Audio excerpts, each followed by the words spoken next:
Hello, Carrie. Hi. This is actually my second attempt to make a video. Buddy is in the room and I've been trying to keep him up for the last hour because it's only just turned 7, so I wanted him to have a feed at 7 and then go to sleep and, you know, sleep as much as possible so that Mummy and Daddy get some sleep. But he has been shattered because he hasn't really slept today. Sometimes babies, they just don't want to sleep. There's too much going on, and we went to soft play and we saw some friends and stuff today, so it was just too exciting. So he didn't sleep a lot, which means that when he should have been awake, he was then asleep and rah rah rah. Yeah, I failed at keeping him awake over the last hour, and just as I started making this video, he started grunting and stirring and everything. So I don't know if he's going to stay asleep. I might wake him up. I don't even know what I'm meant to be doing now in terms of, do I want him to wake up? Do I want him to stay asleep? I don't know. I don't know what to do. And I've had a child before. They're just really unpredictable. Sometimes you go, oh gosh, they're not going to sleep at all tonight. They end up sleeping all the way through. And then other times you're like, yes, I've nailed it. They have napped all the time that they're meant to nap today. And then they don't sleep a wink. So you just never know. That's him grunting. It's luck of the draw, luck of the draw. Who knows what's going to happen tonight. But at the moment, I'm here. I'm in front of you. I'm in front of a camera. So I thought I would vlog. Hurrah! Firstly, thank you so much to everyone who watched the last vlog that I made about my body shaming, which wasn't body shaming. It was more like a body affirmation. I'm really glad that it got shared so much and it got talked about so much, and that so many women are kind of going, yay, let's celebrate our walking miracles that are baby makers. I feel like I should have checked my face before I made this video. I feel with like serious mum look right now. What's a mum look? A mum look for me is someone who looks like she's been running around after 2 children all day, has not slept much. This is my mum look. Buddy is now a month old. That is so scary. I can't tell you how quickly that's gone. It literally feels like he's just arrived, and already we're saying he's a month old. It's bonkers. But things are settling down nicely. Life with 2 is all right at the moment, mostly because me and Tom are both working from home, which means that we both get to tackle it together. I don't know how I would be coping if it was just me. So there's people, I keep meeting people out of like soft play and stuff who say to me, oh, you make it look so easy. I'm like, really? I don't. I really don't. I'm really lucky that there's 2 of us here. I mean, I honestly don't know how people do it on their own with 2 under 2. It's bonkers. But loving every second. Obviously, very, very delighted to be having 2 children under 2. He's awake. He's actually awake. He's in his Moses basket looking at me. You know, I didn't start vlogging until Buzz was about 6 months old. Now I can see that it would have been trickier if I'd have started earlier. So, yeah. So maybe all those questions that I get, you know, why did you start when you did? Why didn't you start earlier? Maybe that should be it, because I had a newborn and I couldn't fit it in. But I have a newborn now and a 2-year-old. Oh, you both turned 2. Now that is scary. Actually, that was a mixture of emotions. Buddy has hiccups now. That was a mixture of emotions. I felt really proud that this little human that I grew is now 2 and able and is capable of doing so many things, and then I felt a bit sad because my little human is growing up. I know they're the same thing, but yeah, it's just weird how a mixture of emotions kind of pour out of you. And it's bizarre how having Buddy in our lives now makes us realise how capable Buzz is and how much he can do. I mean, he's talking so much now. He's talking, we're taking him to soft play now.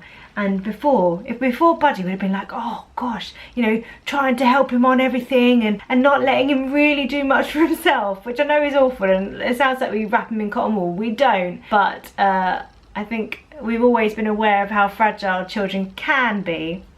And actually, Buzz is really robust, and so the few times that we've taken him to soft play, he's just up and down. He loves like just going absolutely crackers. Yeah, I mean, he ditched Tom today at soft play and found a friend and took her up the slide, and Tom was made redundant on the whole daddy friend play companion thing. So yeah, they grow up so fast. More. I'll be saying this again in a couple of years when we've got a third one, and then Buddy, our little baby Buddy, is the big one. So although it is scary, it's actually really, really lovely because you can see them growing and maturing and tackling the world. Anyway, I was going to tell you about my birth story. I mean, I've been rabbiting on and I've forgotten the point of this whole vlog. Shame on me. We were at home. I was 38 weeks and 4 days. 4 days, and we were sat watching the BAFTAs. I taped it, so we were watching it the night after it actually was on. So it was a Monday night, and about 10 to 9 in the evening, I felt this feeling. Felt like a strong period pain almost. Didn't actually think anything of it. 20 minutes later, it happened again. I noticed the time. Then it happened again 10 minutes later, then 5 minutes later, and then it was happening every 5 minutes. And I think I was loading the dishwasher or putting something in the dishwasher, and I said to Tom, I'm not sure, but I think I might be having contractions. And he was like, because last time it started with my waters breaking, so in my head I was like, well, that's what's going to happen this time. But no pregnancies, no labours, nothing. They're like, none of them, they're not the same, never. Well, it might be, but not for me.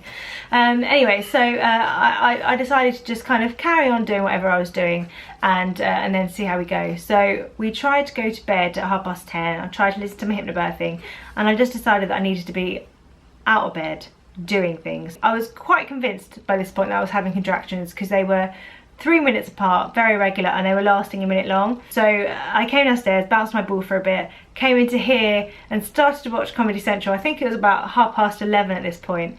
And I started to watch some like comedy roadshow type things. And it was Mickey Flanagan that I was watching. And I think I only got about a minute into it, and I was like, oh, okay. This is intense now. It's really, really powerful. Much more powerful than I remember the early stages of labour with Buzz being. So I went and got Tom. Well, I just sort of said to Tom, I think it's time to call the hospital, even though this has only been happening for about 2 hours at this point. He phoned the hospital. They said to go in, which is a good job really, because we had to finish packing our bags. We had to get Buzz in the car and take him over to his grandparents. Then when we got to the hospital, walked across from the car park, having contractions. Oh, by the way, in hypnobirthing, you don't say contractions, you say surges or waves. It's thought that the word contraction might make people think of something that's, you know, a bit angry and painful or whatever. I don't mind that. I don't mind the word contraction. I don't mind any of the words actually. So I'm going to carry on saying contraction. I just think it's a word. I'm fine with the word contraction. I hope you are. Anyway, so I was walking from the car park to the hospital, and we were having to stop a lot because of my contractions. And then when we got to the ward, they wanted to monitor me, so I lay down on the bed for like 20 minutes, strapped so that they could monitor the baby and everything. And they were like, oh yes, the contractions are on top of each other.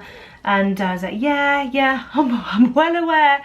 And to be honest, I've got to be honest, in comparison to where I was with Buzz at that point, I felt that it was very, very intense, very powerful, and I had a little bit of self-doubt.